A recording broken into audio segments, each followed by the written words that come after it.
नवल योग गीता में रामचरितमानस के पाठ में आप सभी का स्वागत है। हम लोग सबसे पहले श्री हनुमान जी की वंदना करते हैं। श्री गुरु चरण सरोज रज निज मन मुकुर सुधार, वरणो रघुबर विमल जसु जो दायक फलचार। बुद्धिहीन तनु जानके सुमिरो पवन कुमार, बल बुद्धि विद्या देहु मोहि हरहु कलेश विकार।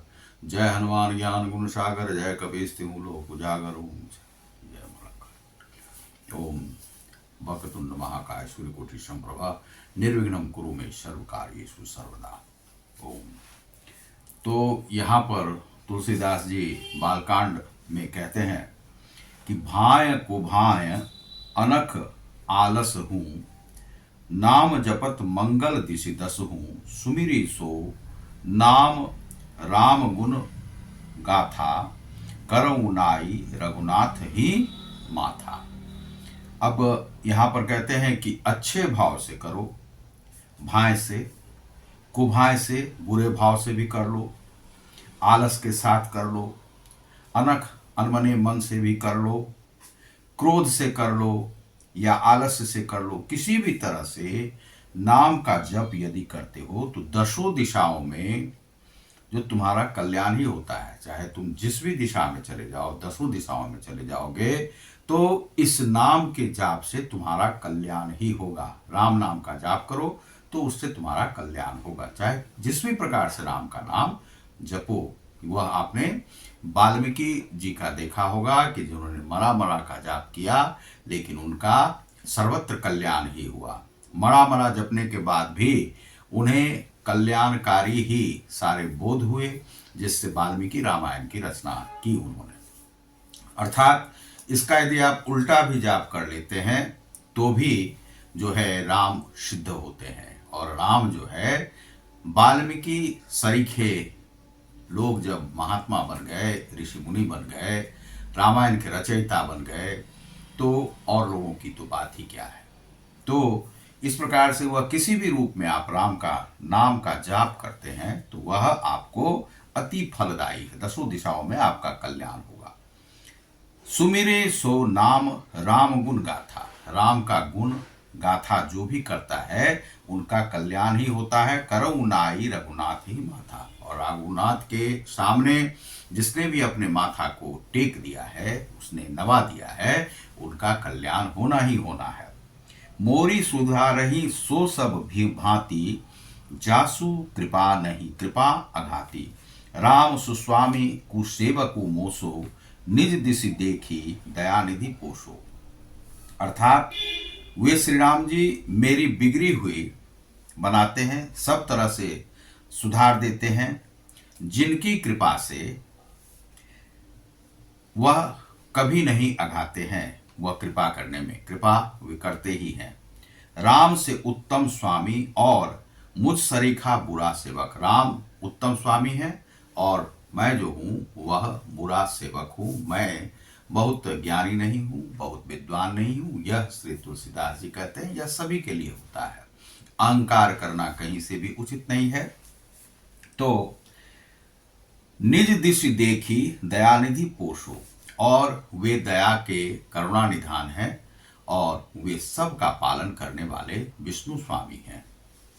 लोकहु वेद सुसाहिब रीति, विनय सुनत पहचानत प्रीति।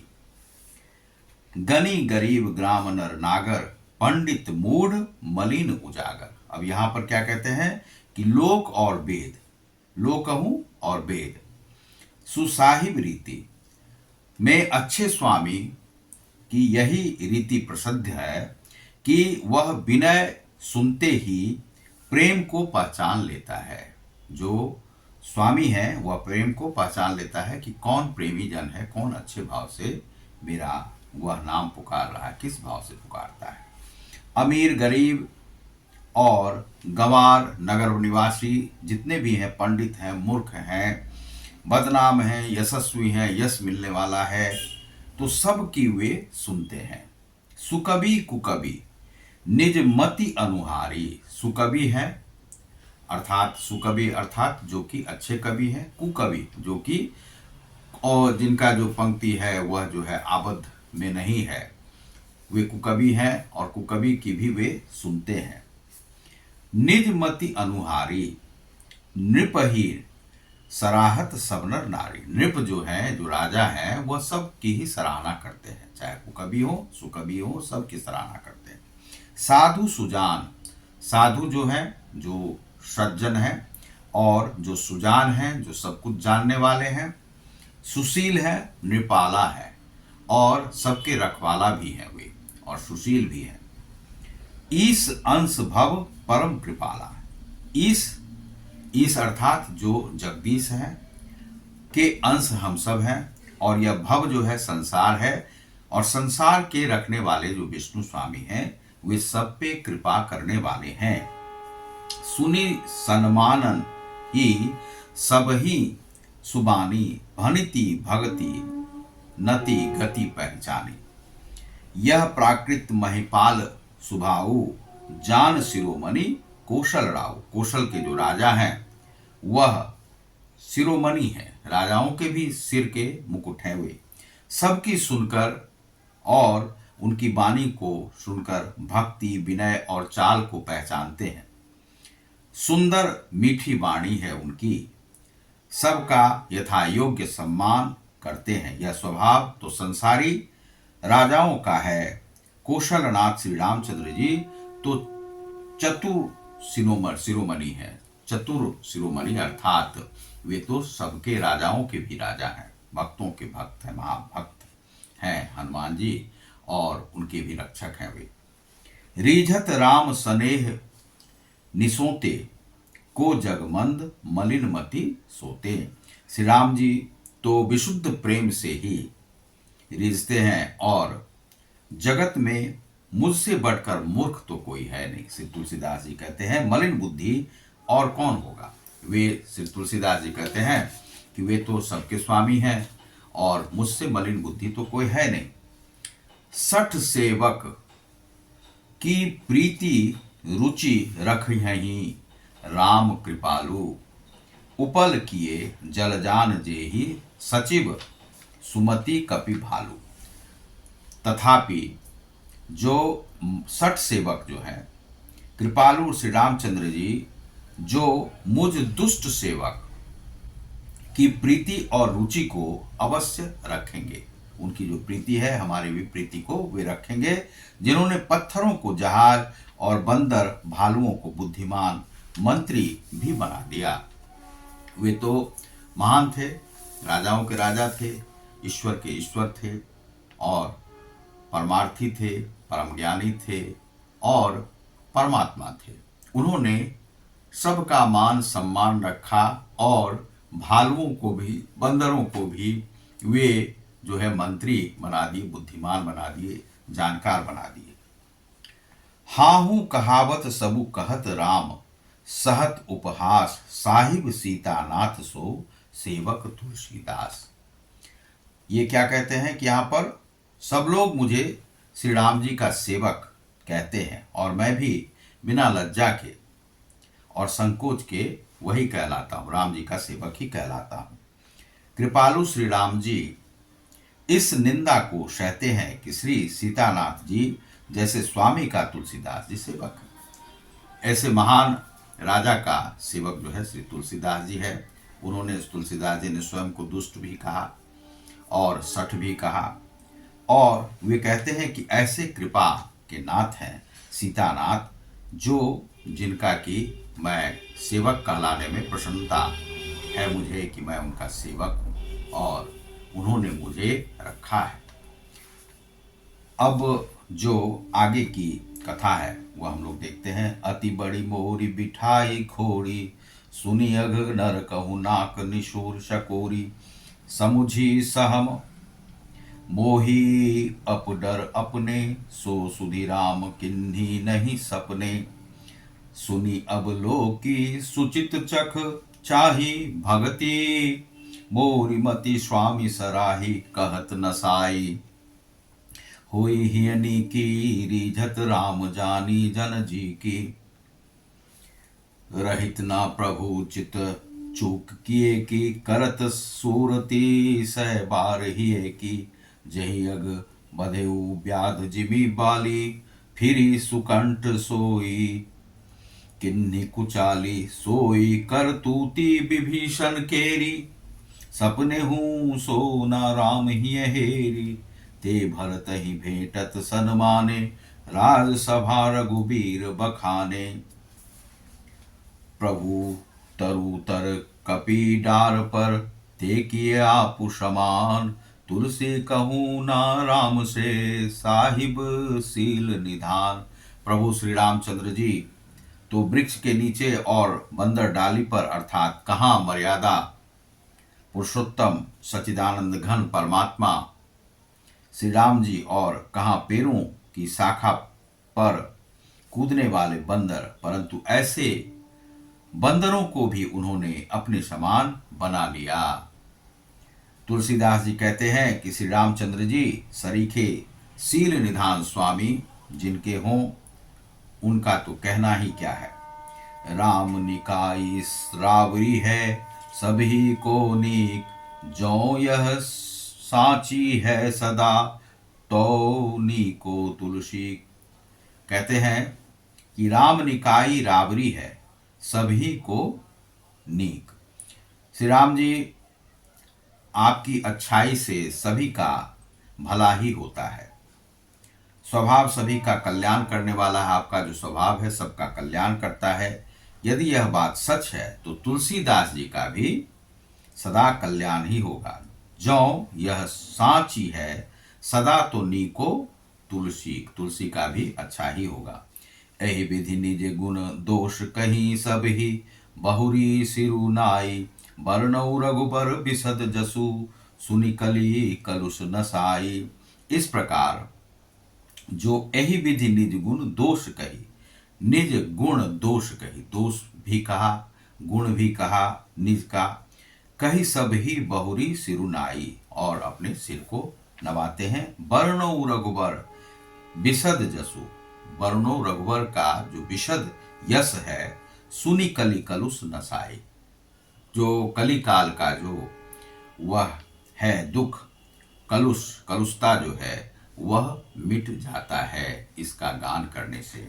यह श्री तुलसीदास जी कहते हैं कि इस प्रकार अपने गुण दोषों को कहकर और सबको फिर से सिर नवाकर मैं श्री रघुनाथ जी का निर्मल यश वर्णन करता हूँ, जिसके सुनने से कलयुग के पाप नष्ट हो जाते हैं। कलयुग के सारे पाप उनके सुनने से नष्ट हो जाते हैं।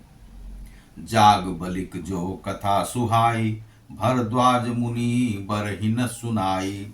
कही हूँ सोई संवाद बखानी, सुनहु सकल सज्जन सुखु मानी।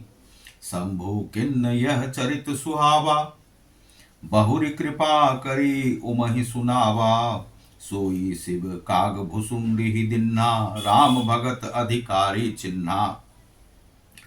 जागबल की मुनि याज्ञवल्क्य जी जो थे, जो सुहावनी कथा सुनी, उनसे याज्ञवल्क्य जी जो कथा सुहाई। भरद्वाज जो ऋषि मुनि थे, मुनि बरहि सुनाई। कही हूँ सोई संवाद बखानी, यह संवाद जो है उनसे सुना गया। मुनि श्रेष्ठ भारद्वाज जी को सुनाई थी याज्ञवल्क्य जी ने, उसी संवाद को मैं बखान कर कहूँगा। सब सज्जन सुख का अनुभव करते हुए उसे सुने। श्री तुलसीदास जी कहते हैं शंभु किन्ह यह चरित सुहावा। शंभु कौन है? तो श्री शिव जी हैं। शिव जी ने पहले इस सुहावने चरित्र को रचा, फिर कृपा करके पार्वती जी को सुनाया। वही चरित्र शिव जी ने कागभूषुंडी जी को भी सुनाया। राम भक्त और अधिकारी पहचान कर दिया। अधिकारी कौन है? अधिकारी अर्थात कागभूषुंडी में ऐसा आधिकारिक भाव देखा, इसलिए उन्होंने कहा, सुनाया। कागभूषुंडी में क्या अधिकारी था? आप यदि आध्यात्मिक व्यक्ति हैं तो आप अधिकारी कैसे होते हैं? आध्यात्म को प्राप्त करने के लिए ईश्वर को प्राप्त वही कर सकता है जो अधिकारी होगा। अधिकारी होने का अर्थ यह है, तर्क वितर्क कुतर्क में जो मनुष्य फंस जाता है वह वहीं पर फंसा रहता है, क्योंकि संसार से निकलने का एकमात्र मार्ग है, वह है आध्यात्मिक मार्ग। ईश्वर को पहचानने का मार्ग है केवल ईश्वर सत्य है। ईश्वर ही एक भाव है जो कि सत्य है, और जिसने इस एक सत्य को जान लिया वही आध्यात्मिक हो सकता है। और वे सभी ढोंगी रहते हैं, वे सभी ढूंढते ही रह जाते हैं। ढोंगी अर्थात यहाँ पर जो है वे ढूंढते ही रह जाते हैं जीवन भर कि ईश्वर कहाँ है, अब क्या होगा। बहुत सारे लोगों को हमने देखा कि त्याग तपस्या सब कुछ करते हैं, लेकिन ईश्वर उन्हें नहीं मिल पाता है। क्यों? क्योंकि आत्मा में शांति नहीं है, बुद्धि एकीकृत नहीं है, मन एकीकृत नहीं है, हृदय एकीकृत नहीं है। वह यदि एकीकृत नहीं है तो आप ईश्वर को जीवन भर ढूंढते रह जाएंगे। तर्क कुतर्कों में आप चलते चले जाएंगे, और तर्क वितर्क कुतर्क सुतर्क जितने भी हैं तर्क, उसमें ही फंस करके आपको मर जाना है। ईशोवास्योपनिषद में यह कहा गया है कि इसका जो है कहीं पार ही नहीं पाया जा सकता है, जितना भी करो वह भी कम है। ईशोवास्योपनिषद में कहा गया है। तो यह यहाँ पर कहा गया है कि जो अधिकारी होते हैं वे इस तर्क कुतर्क वितर्क से निकलकर चलते हैं, गुरु को मानते हैं। यदि गुरु में गुरुता होगी तो वह गुरु है, लेकिन बहुत ढोंगी गुरु होते हैं, उनमें गुरुता नहीं होती है। वे केवल चमत्कार करते हैं। चमत्कार, चमत्कार ईश्वर क्या है कि चमत्कार से चमत्कृत नहीं होते हैं। ईश्वर का चमत्कार तो देखते ही बनता है। आप जगत में देख सकते हैं कि ईश्वर से बड़ा कोई चमत्कारी है नहीं, ईश्वर से बड़ा कोई चित्रकार है नहीं। इस संसार में जितने भी चित्र विचित्र देखते हैं आप, वे सभी के कर्ता धर्ता ईश्वर हैं। आप भी उन्हीं की एक संरचना है। जो आप कौवा, मैना, तोता, मोर, ये सब जितने भी देखते हैं, जल, पहाड़, पक्षी, वृक्ष, ये जितने भी हैं सभी ईश्वर के कृत्य हैं। ईश्वर यहाँ पर लीला करते हैं। वह रंगकार है, चित्रकार है, वह ही बनाता है सबको। तो यहाँ पर जो अधिकारी होते हैं वह तर्क कुतर्क वितर्क से निकल करके चलते हैं, वही आध्यात्मिक हो सकते हैं। तो काग भुसुंडी को अधिकारी समझ करके शंभु ने अर्थात शिव जी ने उन्हें यह कथा सुनाई। राम भगत अधिकारी चिन्हा, राम का भक्ति करने का उनमें भाव देखा, इसीलिए उन्हें शंभु जी ने, श्री शिव जी ने उन्हें यह कथा कही। तेहि मन जाग बलिक पुनि पावा, तिन पुनि भरद्वाज प्रति गावा। ते श्रोता बकता समशीला, समदर्शी जानहि हरि लीला। तेहि सन जागबलिक, जागबलिक जो जागबलिक की ऋषि हैं, उन कागभुसुंडी जी से फिर याज्ञवल्क्य जी ने पाया, और उन्होंने फिर उसे भरद्वाज जी को गाकर सुनाया। वे दोनों वक्ता और श्रोता याज्ञवल्क्य और भरद्वाज समानशील वाले और समदर्शी हैं। समदर्शी समानदर्शी हैं, सबको एक समान देखते हैं, और श्री हरि की लीला को वे जानते हैं। इसीलिए अधिकारी जान करके उन्हें यह कहा, और उन्होंने गीत गा करके फिर से इसे सुनाया। जानहि तीनी काल निज ज्ञाना, कर तलगत आमलक समाना। और जे हरि भगत सुजाना, कहीं सुनहि समुझई विधि नाना। वे अपने ज्ञान को अर्थात जान ही तीनी काल निज ज्ञाना, अपने ज्ञान से तीनों कालों को जान करके बातों को हथेली पर रखे हुए आंवले के समान प्रत्यक्ष जानते हैं। और भी जो सुजान भगवान की लीलाओं के रहस्य को जानने वाले हैं, हरिभक्त हैं, वे इस चरित्र को नाना प्रकार से कहते और सुनते हैं और समझते हैं। मैं पुनि निज गुर सन सुनी कथा, सो सो कर खे समुझी नहीं तसी, बालपन तब अति रहूं अचेत। फिर वही कृपा मैंने चरित्र वाराह क्षेत्र में अपने गुरु जी से सुना, परंतु उस समय मैं लड़कपन के कारण से इसे समझ नहीं पाया, यह श्री तुलसीदास जी कहते हैं। तभी मैं बहुत ही बेसमझ था, इससे उसको इस प्रकार अच्छी तरह से समझा नहीं था उस समय में। श्रोता वक्ता ज्ञान निधि कथा राम के गूढ़, किमि समझो मैं जीव जर कलिमल ग्रसित विमूढ़। श्रोता वक्ता, जो श्रोता है, कथा कहने वाला, वक्ता जो कहता है, ज्ञान निधि ज्ञान की खान को जो बखान करता है, कथा राम के गूढ़ जो गूढ़ विषय को बताता है। किमि समझो मैं जीव जर, जीव और जर, जड़ जिसमें चेतना नहीं है, कलिमल ग्रसित विमूढ़, वह जो है विमूढ़ है, वह मूढ़ के समान है, और वह कलिमल से, कली काल में जो मल है उससे वह ग्रसित है। तो श्री राम जी की गूढ़ कथा के वक्ता कहने वाले और श्रोता सुनने वाले दोनों ज्ञान के खजाने पूरे ज्ञानी होते हैं। खजाने को जानने वाले पूरे ज्ञानी होते हैं। मैं कलयुग के पापों से ग्रसा हुआ महामूढ़ जर जीव भला उसको कैसे समझ सकता था। वे उस समय में श्री तुलसीदास जी अपने गुरु से नहीं समझ पाए इस कथा को, लेकिन अब उन्होंने समझा तो इसकी रचना ही उन्होंने प्रारंभ कर दी। तो आप देख रहे हैं ग्लोबल योग गीता को। तो इसमें जो कहा गया है अधिकारी की बात है। तो अधिकारी, अधिकारी क्या है कि भक्ति और आध्यात्म की जो शक्ति है उसके लिए आप अधिकारी हैं। यही गुरु जानना चाहता है कि क्या आप गुरु ज्ञान के अधिकारी हैं या नहीं। यदि आप में यह अधिकार भाव नहीं है तो आप अधिकारी हो नहीं सकते। ज्ञान के अधिकारी हैं क्या नहीं, गूढ़ रहस्य को जानने के अधिकारी हैं क्या नहीं, ईश्वर को जानने के बाद आप उसका क्या करेंगे। ईश्वर को जानने के बाद क्या आप अपने गुरु की हंसी उड़ाएंगे। ईश्वर को जानने के बाद आप क्या करना चाहते हैं, ईश्वर को जानने से आपको क्या मिलना है। क्योंकि ईश्वर को जानना स्वयं को जानना है। यह बहुत ही कहा गया है बहुत बार लोगों को।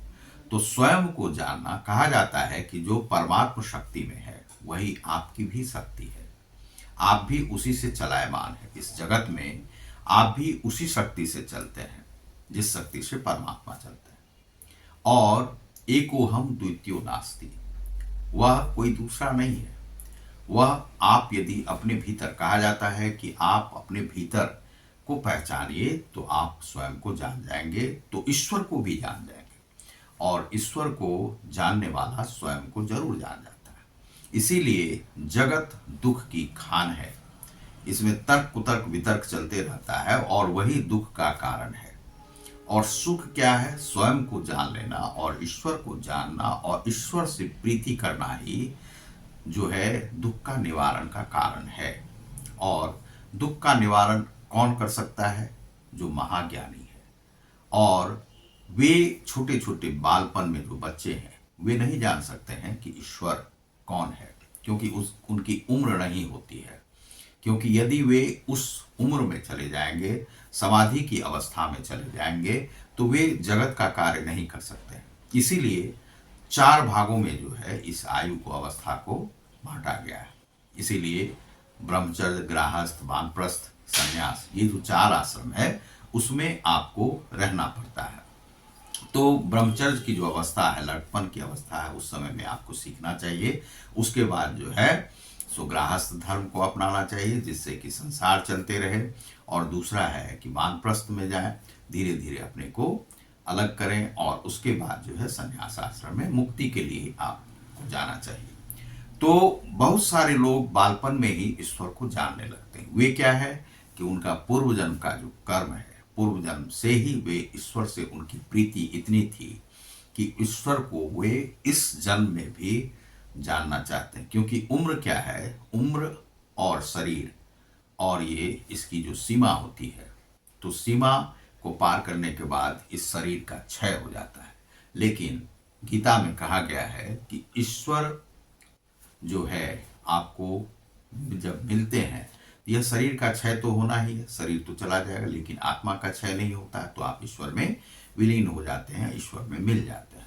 उसके बाद फिर आपका जन्म होता है, पुनर्जन्म होता है, बार बार आप जन्म ग्रहण करते हैं, योनि आपकी तय होती है और उसमें आप आते हैं, फिर से आप वही ज्ञान, चूंकि आपको ईश्वर से प्रीति थी तो आपको घर भी ऐसा ही मिलेगा जहां पर आप जन्म लेंगे, जहां पर कि ईश्वर की पूजा अर्चना होती हो। या बड़े भाग्य से मानुष तन मिलता है, बड़े भाग्य से मानुष तन पावा, तो यह मिलता है आपको जीवन में। तो ईश्वर इसी प्रकार से मिलता है। तो जो अधिकारी होते हैं उसे ही ज्ञान, गूढ़ रहस्य, ईश्वर की गूढ़ रहस्य को देना चाहिए। यह गुरुओं के लिए है। अब आप किसी असंस्कारी कुसंस्कारी व्यक्ति को आप दे देंगे गूढ़ रहस्य, तो वह पचा नहीं पाएगा, वह उसे ले नहीं पाएगा, उसे कहीं ना कहीं जाके वह छोड़ देगा, वह फेंक देगा। वैसे परम ज्ञान को वह फेंक देगा जिससे उसका कभी भी कल्याण नहीं हो सकता है। तो जिसे अपना कल्याण करना होता है वही अधिकारी होता है और वही ईश्वर को जानता है, वही भक्ति करता है। तो ऐसे हमारे परम जो महान ईश्वर थे, देवता थे, कलयुग की रक्षा करने वाले जो श्री हनुमान जी हैं, हनुमान जी की भक्ति, तो भक्तों के भक्त हैं, महाभक्त हैं, तो उनकी प्रार्थना अर्चना करनी चाहिए। तो आप देख रहे हैं ग्लोबल योग गीता श्री हनुमान जी की वंदना के साथ। जय जय हनुमान गोसाई कृपा गुरुदेव की नारी। धन्यवाद।